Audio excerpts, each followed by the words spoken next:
Amen. Yun. Kala ko, wala akong ganito eh. Kunin ko na sana yung mic. No? Ang ganda naman ng preaching. No? Sabi niya, hindi na daw siya nag-aalala. No? Ha? Hindi na daw siya nagwo-worry sa allowance niya. So, kami na lang yung nagwo-worry kung paano kayo mabibigyan. Hindi lamang po. No? So, magandang hapon po sa bawat isa. Bago po tayo mag-umpisa, palakpakan po na natin ang ating Panginoon. Amen. Hallelujah. So, ngayong araw na to, i-remind natin no, ang bawat isa sa most powerful promise of Jesus. Ano kaya yung most powerful promise ng ating Panginoon? Ang kanyang pangalan natin is His presence. So sabi, Jesus said in Matthew 28, verse 20, katulad nga ng binasa ng ang MC natin kanina, and surely, I am with you always to the very end of the age. No? So, alam nyo ba ano yung powerful dito? Hindi niya sinabi na, okay, go. Don't worry. I will visit you sometimes. Hindi sinabi ng ating Panginoon na ganun. Dahil na sinabi niya, I am with you always. Ayan ang pinangako sa atin ng ating Panginoon. Ayan yung promise niya sa atin. Nakasama natin siya always. No? In kingdom, the presence of the king means the power of backing of his government. When the king is with you, no?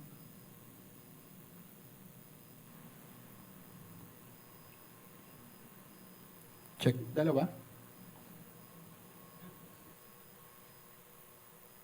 So, when the king is with you, heaven itself backs you up. So, meron kang backup. Amen. Parang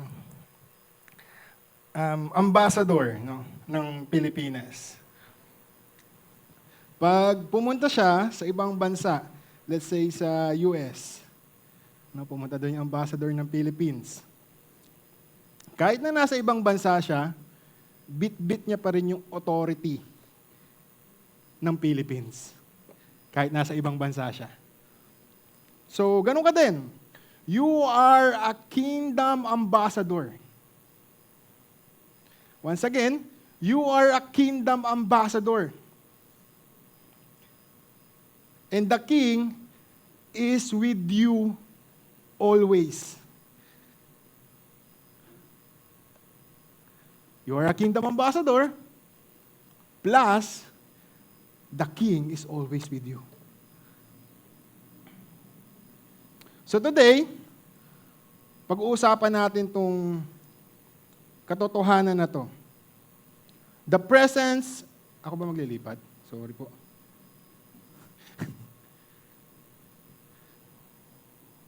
Yan. No.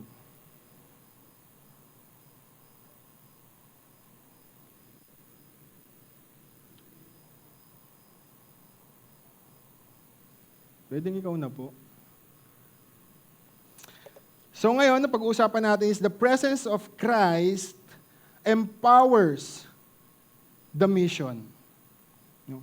Hindi lang ito basta isang emotional presence, kundi empowering presence.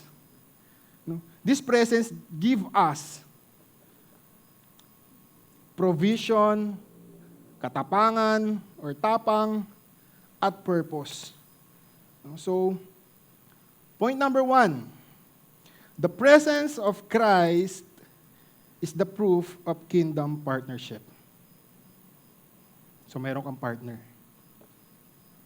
Sabi nga sa Matthew 28:20, I am with you always, even to the end of the age. When Jesus gave Great Commission, hindi niya lang tayo basta iniwanan ng isang assignment. Hindi niya tayo basta-basta iniwanan ng isang assignment lang. He gave assurance to us. Binigyan niya tayo ng assurance. He said, Go, I am with you. Yan ang sabi ng ating Panginoon. Go, I am with you. In other words, you are not going alone. Hindi ka lumalakad mag-isa. Kapag may pinapagawa si Lord sa'yo, hindi niya sinasabi sa atin na, go, good luck. Good luck, ha? Hindi niya sinasabi ni Lord. Ang sinasabi niya, go, because I'm going with you. Amen. Kingdom work is not your idea or not our idea. It's His idea through you. You are the vessel, not the source. You are the partner, not the owner. So, bukas, bago ka pumunta sa trabaho mo, sa eskwelahan, or sa business mo, sabihin mo muna, Lord, I'm not going alone. Alam ko, Lord, kasama kita ngayon, araw na ito. Bago ka pumunta, i-declare mo na kasama mo ang Diyos. Kasi kahit kailan, hindi ka iniwan ni Lord. Wherever you go, the King is with you. Amen. Hallelujah. Point number 2. The presence of Christ removes fear and fuel courage. Sabi sa Acts 18, chapter 9 to 10, do not be afraid. Keep on speaking. Do not be silent, for I am with you, and no one is going to attack and harm you. Because I have many people in this city. Nangako uli ang ating Panginoon. No one is going to attack and harm you. Nung si Paul nasa Corinth, isa tong lugar na nakakatakot, madilim, at isang corrupt city. Si Paul, pagod na, natatakot na siya, pero isang gabi nagpakita sa kanya ang Panginoon. Ano sabi kay Paul? Do not be afraid, for I am with you. Huwag ka matakot. Huwag ka matakot, Paul. Sama mo ako. Alam ni Lord na may panahon sa buhay natin na napapagod na tayo. Yung tipong gusto na nating sumuko, natatakot na rin tayo. Alam naman ni Lord yan eh. Pero sabi niya, don't stop. Don't be silent. Malinaw na malinaw sa verse. Don't stop. Don't be silent. I am with you. Huwag kang manatiling nananahimik. Huwag kang matakot. Huwag kang tumigil. Because God is with you. Christ's presence is not just for our comfort.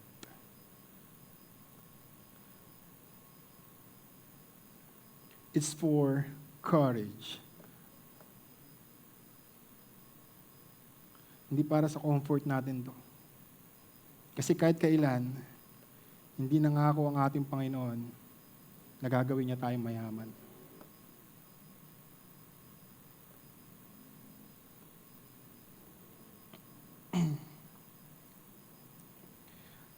Ang takot, lumalaki kapag masyado kang nakafocus sa situation mo ngayon. Daming darating na takot. Uy, ano ba yan? Exam na next week. Uy, ano ba yan? May bills na naman next week. Uy, bayaran na naman ng renta. Masyado ka na nakafocus sa situation. But faith grows when you focus on His presence. Amen? So, kapag natatakot ka sa diagnosis, kung meron na, sa bills ng kuryente, bills ng tubig, or kahit anong bills yan, bills ng credit card, sa exam, sa future mo, don't magnify the problem. Magnify His presence. Kung masyado mag-focus sa problema, pinapalaki mo lang.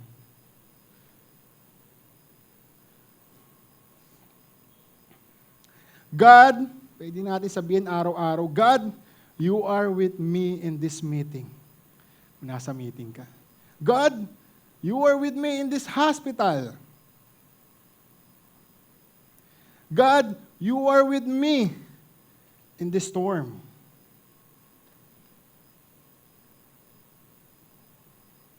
Pag nalaman lang natin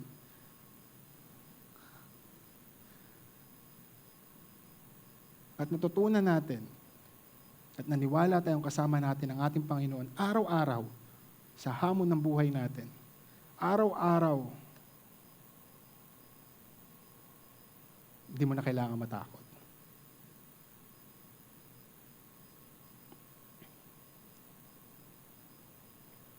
If the King is with you, no one can defeat you.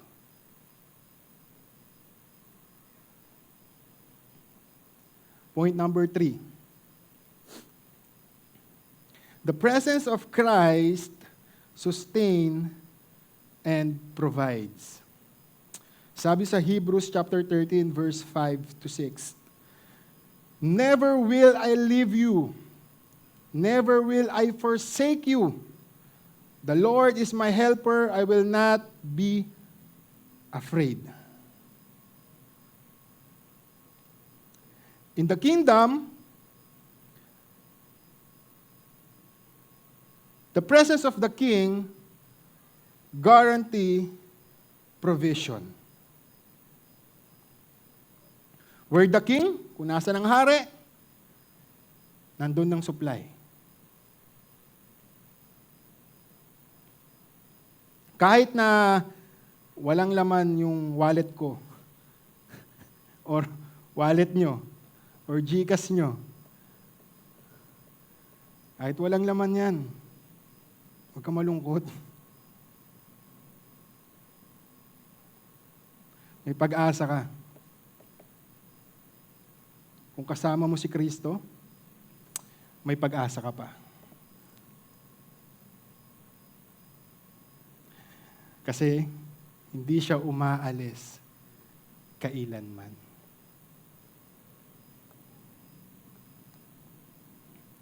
Jesus never promised comfort, but He promised companionship.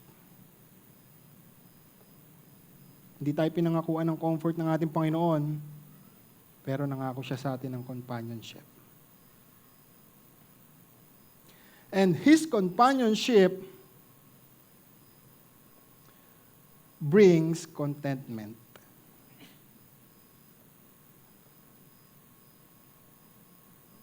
Hindi ka pa ba makukontento nun? Kasama mo na ang ating Panginoon. Backup mo ang ating Panginoon.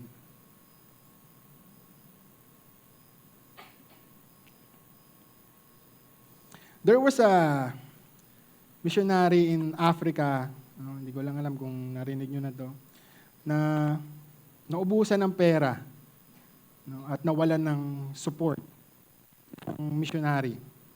Then, araw-araw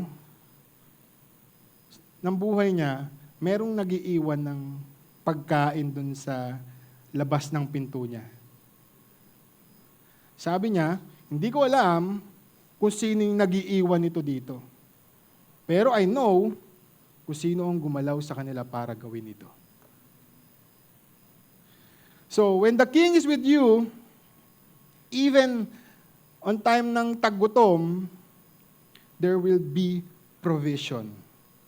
Because His presence attracts His resources.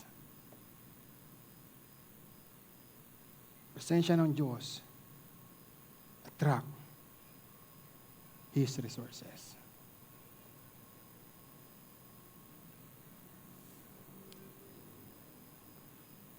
Itigil mo na ang pag-aalala sa mga bagay na wala ka. Wala pa akong drone, kailangan ko yun. Kahit hindi mo naman pala talaga kailangan. Kailangan ko iPhone 17 kasi yung kaibigan ko naka-iPhone 17 na. Kailangan ko ng new car. Kasi lumabas na yung bagong model. Lagi natin hinahanap yung mga bagay na wala tayo. Lagi tayong nagwo-worry pag wala tayo nung isang bagay na yon. Lalong-lalo na pag trending.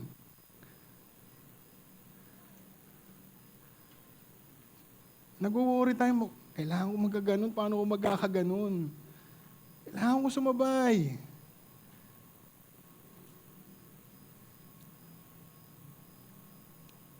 Tigilan natin yung pag-worry sa mga bagay na wala tayo. And start worshiping the one who is with you. Thank you po.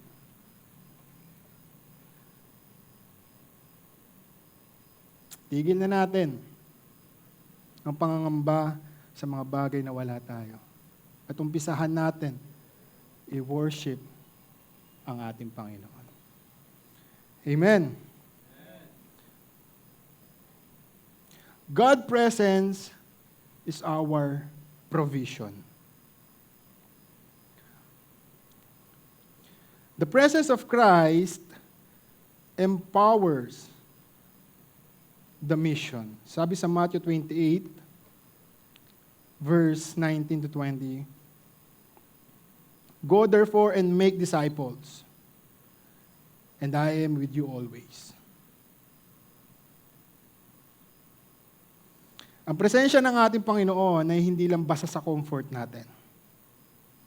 Ito ay para sa calling natin. Hindi ka lang tinawag para umupo dyan.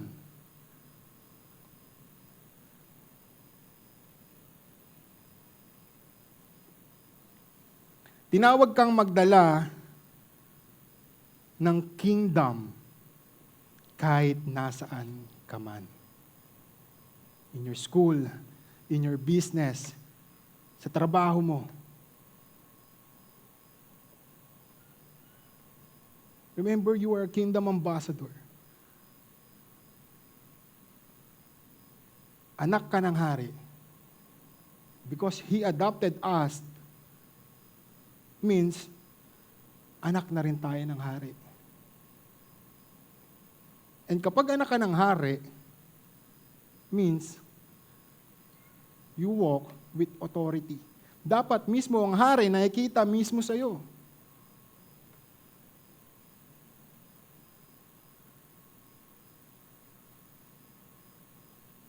Paano natin mapapakita ang karakter ng isang hari kung mismo sa atin hindi nakikita ang pagiging hari?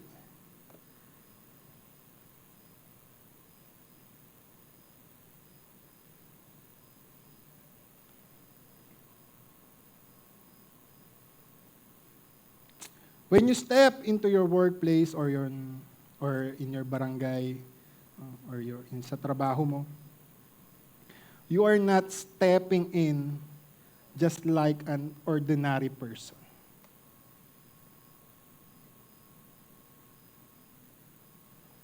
You are stepping in as a kingdom ambassador.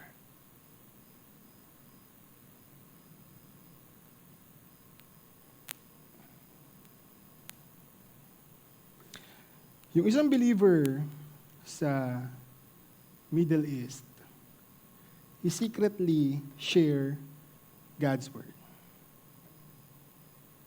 At nahuli siya. No? Sabi niya, when they threatened me, I saw a man in white standing beside me. I knew it was Jesus. They couldn't harm him. That's divine presence in action. God's presence doesn't just to comfort us.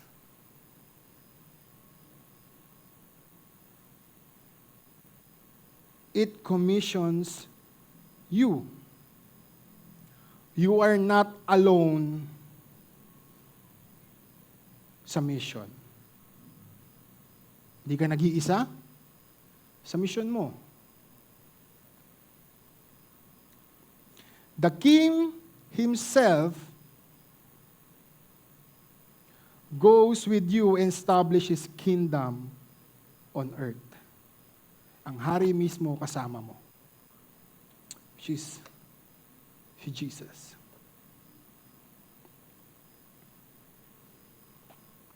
Huwag na nating piliin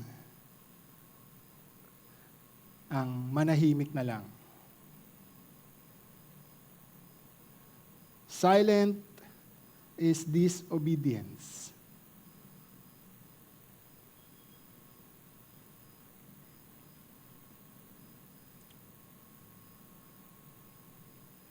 When you disobey, kunyari sa batas natin, dito sa Pilipinas, kapag dinisobey mo yung law or batas dito, anong mangyayari? Pwede ka maparusahan. And silent is disobedience.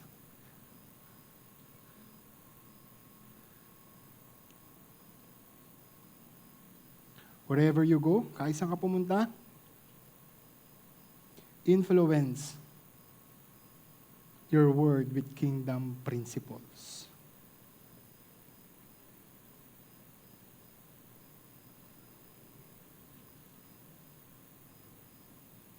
Let them see Christ in you. Kaso ang hirap pag tayo, nakita na natin yung kingdom ni God, pero mas pinili pa rin natin huwag pumasok sa kingdom. Silip-silip lang tayong ganun. Ano nangyayari doon? Ano meron doon? Di natin alam kung anong meron sa loob. Kasi ayaw natin pumasok eh.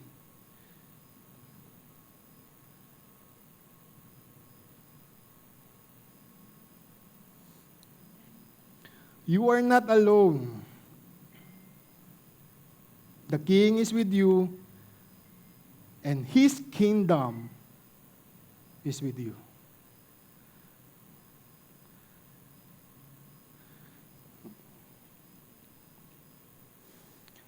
Jesus' last promise was not, sabi ko nga sa inyo kanina, I will make you rich. Hindi po yun ang pinangako niya. It was, I am with you always. Ayan ang pinangako ng ating Panginoon. At grabing pangako ito.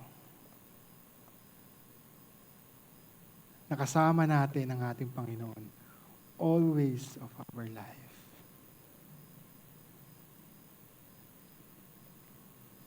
Because in the kingdom, presence is prosperity.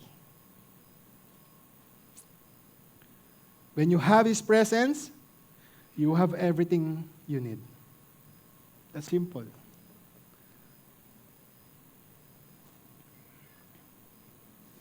When you have His presence, you have everything you need. Mga kapatid, baka kala mo or akala mo kailangan mo ng another opportunity or new opportunity. Pero ang totoo, kailangan lang natin maalala na kasama natin ang Hari. Kung siya ay kasama mo, hindi mo na kailangan matakot para bukas. Kailangan lang natin maalala sa sarili natin na kasama natin ang Hari. Kasama natin si Jesus. Dahil kahit kailan, hindi napako ang pangako ng ating Panginoon. Ako pwede pang mapako yung pangako ko sa inyo. Pero ang Panginoon, never.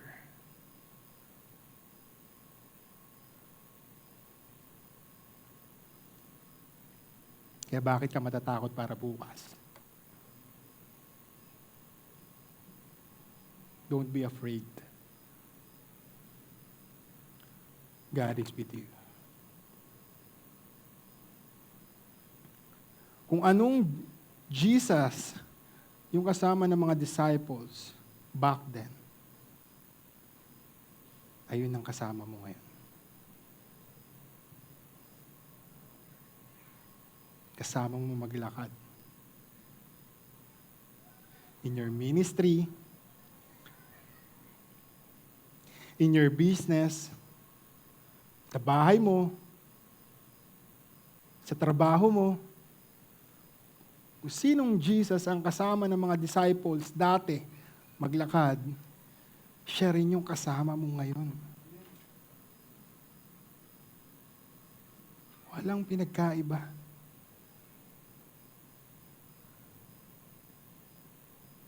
Siya at siya pa rin.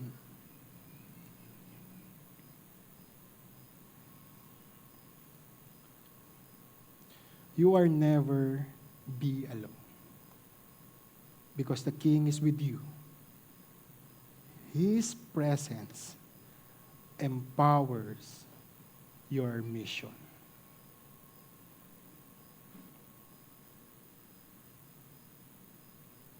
Hindi na natin kailangan manahimik.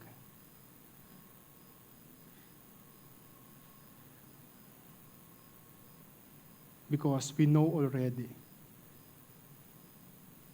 that God is with us. Hindi na natin kailangan matakot. Hindi na natin kailangan mag-worry.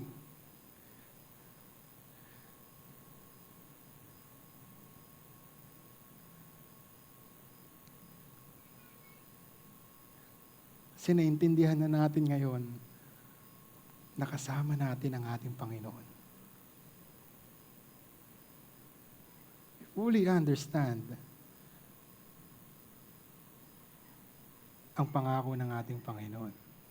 The most powerful promise of Jesus. Ang kanyang presensya.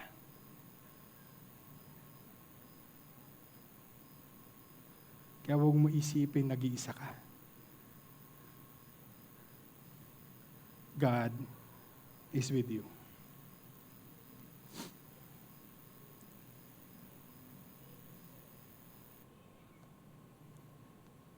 Don't let fear stop you.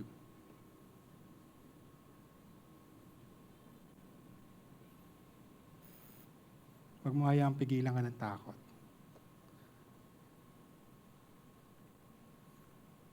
Ang pagod.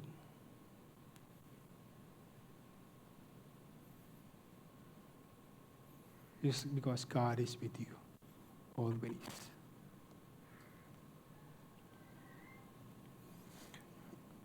Amen? Palakpakan natin ang ating Panginoon. Hallelujah. Sige po, tayo pong lahat ay tumayo.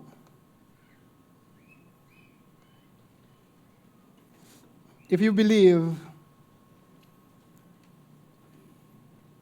that Jesus is with you,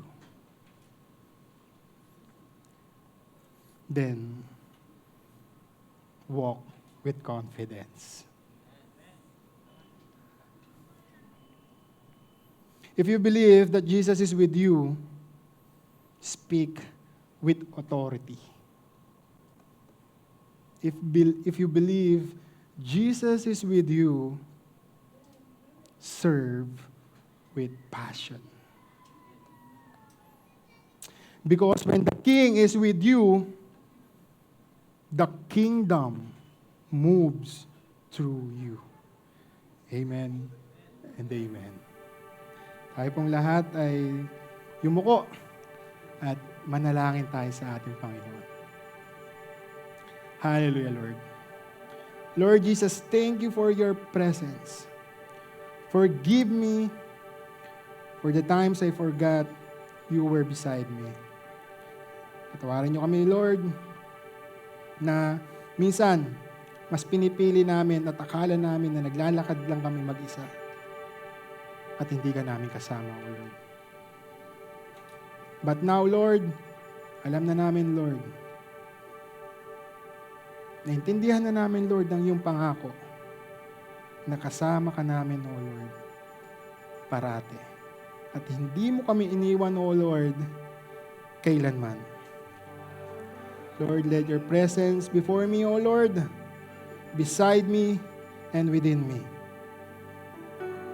Use me to influence, O Lord, this word to move your kingdom, O Lord. For your glory, O Lord, pinabalik namin sa iyo, Lord, lahat, O Lord, ng papuri, O Lord, at pasasalamat. In Jesus' name we pray. Amen and amen. Hallelujah.